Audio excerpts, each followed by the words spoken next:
Hey coaches, welcome back to Coach Dino Football. I'm DiNicola. Today we're going to be talking by the numbers and how coaches can use sports science to help their team succeed. We've looked at the tech, we've looked through the app, and now we'll take a look through the actual data that we're collecting with Catapult, and more specifically, how do these metrics apply to you? If you haven't seen those earlier videos, I definitely recommend checking them out, and I'll include some links to those down below. Before we get started, if you're interested in more content like this, just hit that subscribe button. It really helps us grow the channel and it helps you keep up to date with the latest content that we're producing. Now, onto the video. Now, the best part for most coaches about these metrics is that they can really help you start to identify patterns. When you start to look at the data over time, you can really hone in on how your team is doing in every practice and every game. At both the team level and the player level, this type of data will give you the ability to have more insight into how your players are performing. As you dig a little bit deeper, you begin to figure out how do you fine-tune your practices to make them optimal, and what can separate a winning week of practice versus a losing week of practice. Catapult One has a number of player metrics, but they're broken down into two specific categories. We're looking at volume and intensity. Our first video today is going to cover volume. Let's start first by defining what volume is. At its most basic level, volume is just a measure of how much your team has done in any given session.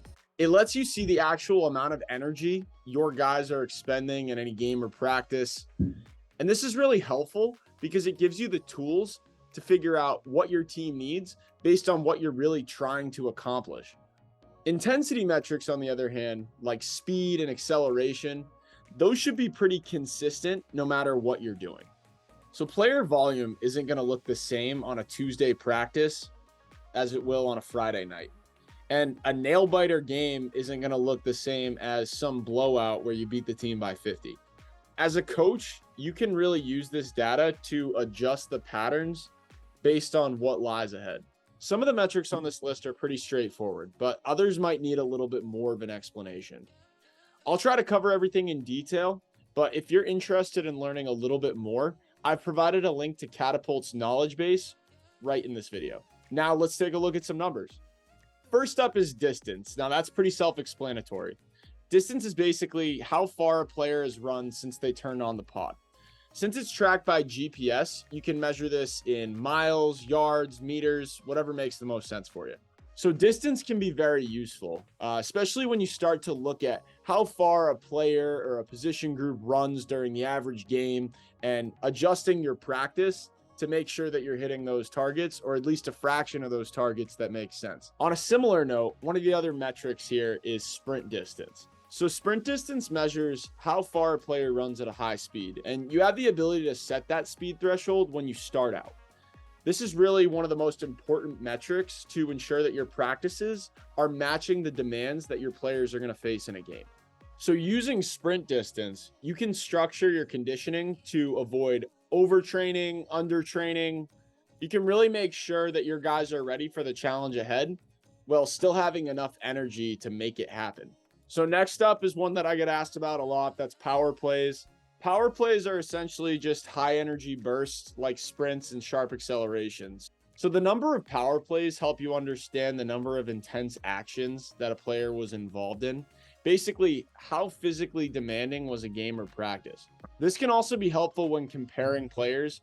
You can actually measure the difference in physical demand between guys with similar play time within the same position group. The next metric that we cover here is energy. So energy is quite literally kcal expenditure. How many calories are we burning in a game or practice? So to get the right read on this, it's important to get your player profiles right, because calculations here are going to be based solely off of activity against a player's weight. It's a really good metric to understand overall energy expenditure, because I see guys on my team burning over 1,000 calories, sometimes 1,500, sometimes even 2,000 calories throughout a game or practice. And it's really important to understand calorie expenditure for those guys that want to play at the next level. It's very natural to lose weight throughout a season.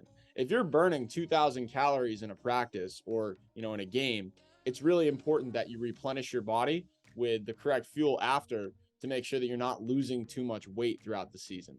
Now on to the next metric, which is impacts. Impacts are essentially high intensity collisions, basically the number of heavy hits that a player is going to take throughout the course of a game or practice. Like sprint distance, this can be a really useful way to make sure that you're adjusting your practices to set your guys up to be healthy and successful. This can also be a great tool to make sure that people are prepared and adjusting themselves for the hard-hitting teams.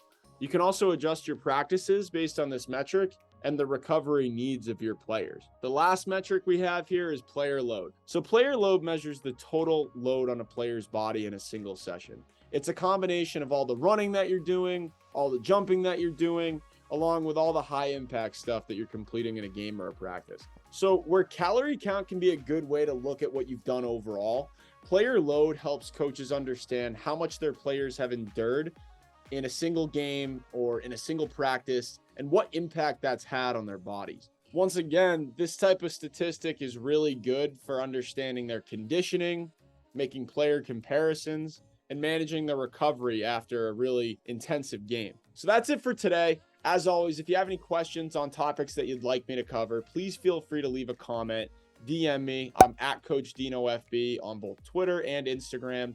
Thanks for watching. I'll see you again next time.